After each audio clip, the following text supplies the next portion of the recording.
Today, I'm sitting in a hospice unit. I'm doing this interview for my husband. You see, he's currently at the end of life because he's been fighting cancer. We've been married now about 1 year and 4 months.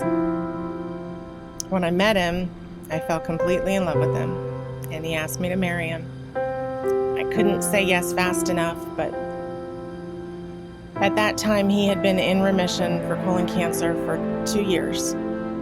2 weeks after he proposed to me, we got a call from the doctor that his cancer had come back.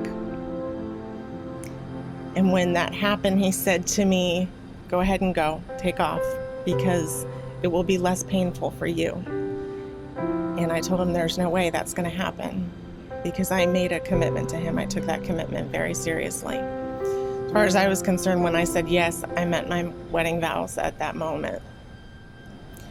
Now I'm sitting in the hospice unit telling him the same message, that it's okay to go because it'll be less painful for him.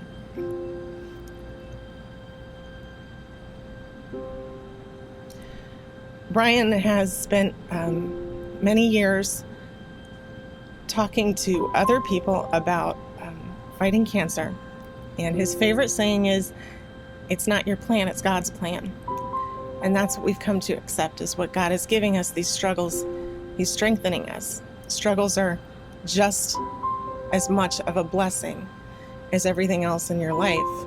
It molds you to be the person that God wants you to be and accomplish the things that God wants you to accomplish. And Brian's taught me that. He really wanted to do this interview.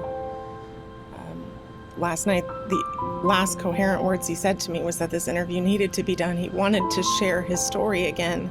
He wanted people to know that no matter what's happening in your life, God's bigger than your problems. God's in control. And God always has a plan. My husband's only 42 years old. When you're that young and you're being told that your time is coming, you start to prioritize completely different. You focus on your family. You focus on your friends. You definitely focus on your God. Our children right now are 19, 17, 13, and 11. And our oldest daughter is engaged to be married next year. And he was most saddened that he would not be able to be there for her wedding. Generations has given us a place that we feel very at home. We actually have a church family for the first time in our life. And because of that, I approached the church and arranged for Brian and his oldest daughter to do the father-daughter dance on the stage at the church, play the song that she had picked out, and record that so she could play it at her wedding. You know, and you don't know how much time you're going to have. You make every minute very precious, and we've done that. You don't take any time for granted. And Brian has said so himself, that he's probably done more meaningful things in the last 2 years than he has his entire life. We really made this time count. After Brian was put on hospice, he didn't look sick. He was doing real well, but we were approached by 4 different people at Generations with messages for us, messages that really changed our life, really. Somebody approached us one day and said, "I don't know you, and I don't know why, but I have a message for you." At that point, I think like anybody else, Brian was wondering, he knows what the Bible said, but is he really good enough to actually make it into heaven? Her message to us was, you can stop worrying. You're going to heaven.